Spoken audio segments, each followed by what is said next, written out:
السلام عليكم.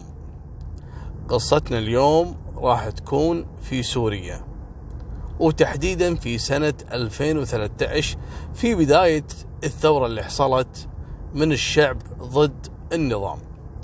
لكن احنا ما راح نتكلم عن موضوع الثورة، وإن شاء الله رب العالمين يرجع سوريا مثل أول وأفضل، والله يرحم اللي توفى ويشفي المصابين ويلم شتات الأسر اللاجئين اللي في بقاع الدنيا. لكن القصة اليوم هذه كان فيها أشبه بالمعجزة اللي حصلت. يا سبحان الله، رب العالمين ما يترك للعبد المظلوم إلا وياخذ حقه. شو اللي حصل؟ اتصل واحد شايب من أهل درعا على ولده. ألو، وينك؟ قال يا يبا أنا موجود في المدينة الفلانية. قال له تجيني الحين. قال له أنا عندي شغل. قال لا تجيني الحين، تهد الشغل اللي في إيدك وتجيني. قال أنا يحتاج لي تقريبا يوم يومين لين أوصل لك. قال له ما في مشكلة أنا انتظرك. قال له حاضر. سكر التليفون. أول ما وصل الولد بيتهم طلع له أبوه بسلاح وسدد له طلقة في راسه وتوفى على طول عند الباب، وسط ذهول الجيران والناس اللي عايشة في هالبيت. ما حد عارف شنو القصة. تقول أبو طلال زين شنو القصة يا أبو طلال؟ أنا أقول لك شنو القصة.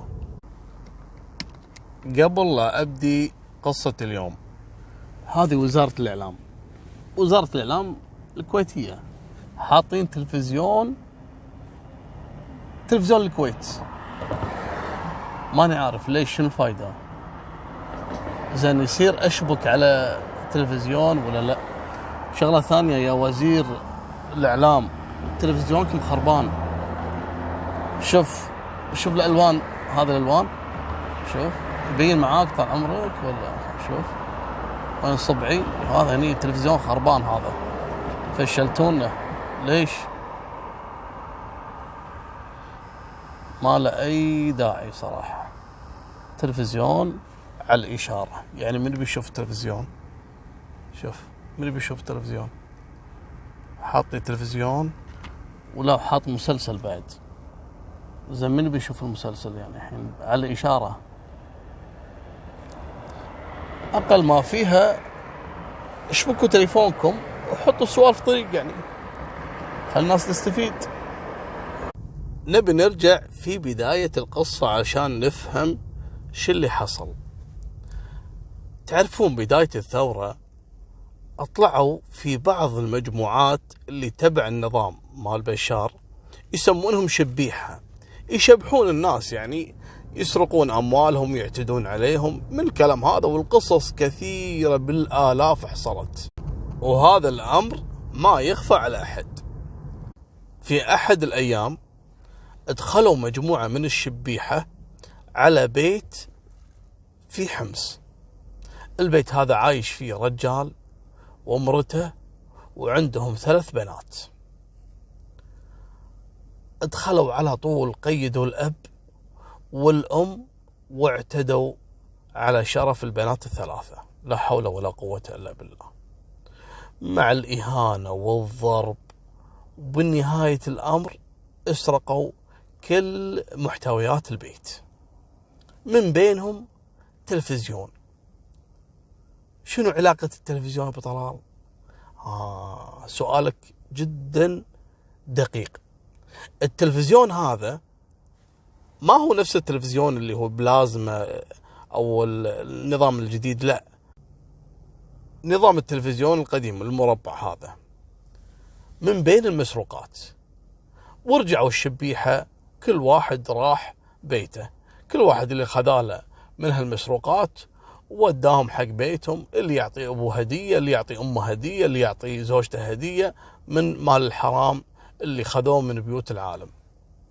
من بينهم الولد اللي أخذ التلفزيون، عطاه حق منه؟ عطاه هدية حق أبوه، لأن التلفزيون كان يعني شبه جديد يعني.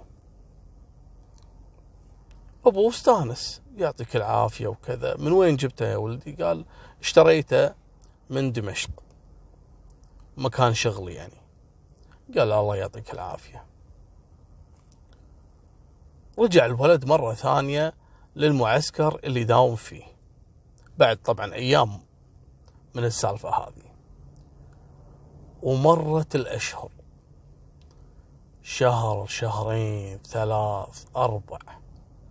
يوم من الأيام العائلة هذه اللي في حمص، اللي دنسوا شرفها، الله لا يبارك فيهم ولا يوفقهم، وسرقوا كل ما يملكون، قرروا أن يطلعون من حمص ويحاولون أن يهربون عن طريق الحدود السورية الأردنية. يبي يدخلون أردن بسبب التفجيرات اللي قاعد تحصل عندهم في منطقة حمص. كذلك بيتهم تعرض لأضرار كبيرة جدا بسبب البراميل المتفجرة. تعرفون قصتها اللي يرمونها من الطيارات على الشعب المسكين.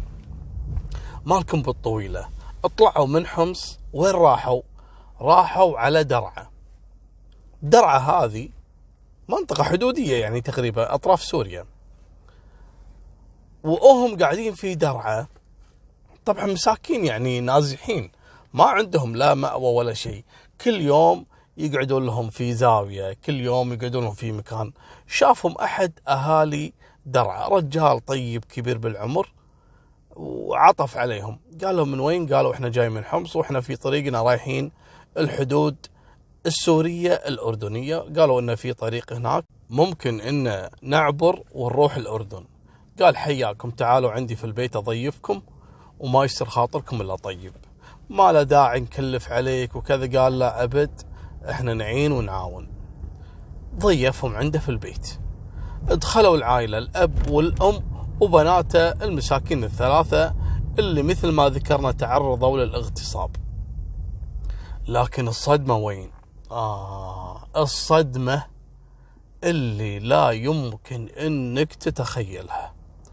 اول ما دخلوا هالعائلة الى بيت هالرجال اللي في درعا، لاحظوا شيء غريب في البيت. شنو؟ شافوا التلفزيون مالهم اللي انسرق من بيتهم بصالة الرجل صاحب البيت في درعا. وممكن تقول لي يا ابو طلال التلفزيونات تتشابه. كلامك صحيح، وهذا الكلام اللي قاله صاحب البيت في درعا حق العائلة اللي سألته عن هالتلفزيون. قال لهم لا، أخاف أنتم متوهمين، لأن التلفزيونات تتشابه، يعني مو معقولة هذا تلفزيونكم. قال له الرجال الحمصي، قال له شوف أنت كلامك صحيح، وإحنا ما نبي، إحنا ضيوف عندك وما نبي بعد يعني نكلف عليك أكثر من كذي ومنضايقك، لكن أسألك بالله أنك تخليني أفتح التلفزيون. قال له شلون تفتح التلفزيون؟ قال له أفتح الغطاء مال التلفزيون من الخلف. قال له ليش؟ قال له لأني أنا لما كنت خايف من الشبيحة وكذا اللي يدخلون علينا، فتحت التلفزيون وخبيت داخله مبلغ من المال، لكن للأسف حتى التلفزيون بكبره سرقوه وداخله الفلوس. فإذا أنا فتحت هالتلفزيون ولقيت داخله الفلوس اللي أنا كنت مخبيها، فهذا 100% تلفزيوني. قال لك كلامك صحيح، تفضل. يا جماعة افتحوا التلفزيون، ولا الفلوس مثل ما خباها الرجال في مكانها. سألهم صاحب البيت أنتم شلون نسرق منكم هالتلفزيون؟ قالوا له لا، هذا ما انسرق، هذول شبيحة بشار دخلوا علينا في البيت في حمص واعتدوا على بناتي وسرقوا بيتي وضربوني وكذا وكذا. قال له القصة كاملة. هذا الرجال الدرعاوي مسك راسه وقعد يبكي، قام يطق على راسه ويبكي. ليش؟ اخذوا الصدمة عندكم. منو اللي جاب له التلفزيون؟ ولده هذا شنو يشتغل؟ في الجيش عند بشار. الولد هذا طلع بالفرقة اللي مخلينها مات التشبيح، الشبيح هذول. وهو اللي دخل على العائلة هذه، وهو اللي اغتصب بنات العائلة هذه وسرق تلفزيونهم. من بين المسروقات طبعا ما سرق إلا هالتلفزيون، وترك باقي المسروقات حق أصحابه. وسبحان الله، لأن رب العالمين يبي يكشفه، خلى هالعائلة وإهي نازحة رايحة على الأردن، مرت على بيت أبو هالشبيح. طبعا أبو هالشبيح هذا رجل شريف وما رضى في الظلم. اتصل على ولده، قال له ولده أنا موجود في دمشق، قال له تجيني غصبا عليك بسرعة. الولد فعلا هد اللي بيده ورجع البيت. على طول كان الأب بانتظاره واقتله عند باب البيت. وهالقصة هذه مشهورة جدا جدا في درعا. الأب اللي قتل ولده الشبيح، طبعا بعد ما قتل ولده رمى بجثته ولا حتى رضى انه يصلي عليه. قاموا شالوه الجيران ودفنوه. قام هذا الدرعاوي واعتذر من العائلة وعوضهم باللي قدر عليه، وشالهم بنفسه ووصلهم إلى الحدود السورية الأردنية، وهو يتعذر منهم على اللي سواه ولده. وطلع فعلا ما كان يدري أن ولده شغال مع شبيحة نظام بشار، يحسب أنه يعني من هالعساكر اللي موجودين في الحدود. يعني هذه نهاية سالفتنا، وفمان الله، مع السلامة.